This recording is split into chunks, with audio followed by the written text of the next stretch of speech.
They were dropped off by submarine and set off in their collapsible canvas and plywood canoes to sink ships carrying vital supplies for the Nazis. It was an almost impossible mission, and escape plans were sketchy. It all began here at the Royal Marines Stonehouse Barracks in Plymouth, where Major Blondie Hasler interviewed those men who'd volunteered for hazardous duties. He told them nothing about the mission and asked only a few questions. Only one of those picked is still alive to tell us what happened. Nothing much really, just asking questions about your life and what you did, what you were expecting. And then when he says, do you realise your expectations of a long life are very remote? Well, I was gobsmacked. I couldn't answer that. I said, I've never thought about it. But anyway, he accepted me, so that was it. Norman Colley is 91 and very lucky to be alive. He was one of those 13 picked for the raid, but a foot injury during training relegated him to the reserve. He's the last man who can tell the tale firsthand, and he was tracked down by Devon researcher and author Quentin Rees for his new book on this virtual suicide mission. I think there are ordinary men who were expected to do extraordinary things. God knows what they were thinking. They must have been frightened, but they were a group which had been moulded together, and they did the job that they were meant to do. They were not anxious to die, just anxious to matter. One of the two-man cockle canoes like they used is the first exhibit you'll see at the National Maritime Museum at Falmouth. 5 of them were launched from the submarine about 20 miles from the mouth of the Gironde. 2 men died as their canoe was lost in the tidal race at the river's mouth. A second capsized and the 2 men died of hypothermia attempting to swim ashore. A third canoe became separated. The 2 men were later captured and shot. Just 4 men in 2 canoes made it to Bordeaux.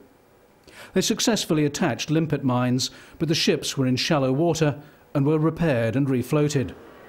The volunteers weren't told of the mission until the night before, when the dangers became clear. When we were told about it properly and given all the information, yes, we knew it was going to be tough to, because there were no plans to get us away. He just accepted it. There were no plans for us to be picked up anywhere. And that was the worry. When they told you how far you got to travel on your own and not being able to speak any French. Only Blondie Hasler made it back to Britain with his number 2, Bill Sparks, the sole survivors. Blondie Hasler had said he would take only single men on the mission. But in his research, Quentin Rees has discovered that George Jellicoe Sheard, who lived here in Devonport, was married. He died after his canoe capsized. Not only did he leave a widow, but she was pregnant at the time. She died later in an air raid on her parents' house not far from here. There's no record of any child. 8 men were killed in the raid, which resulted in only a temporary setback to the Nazi war efforts.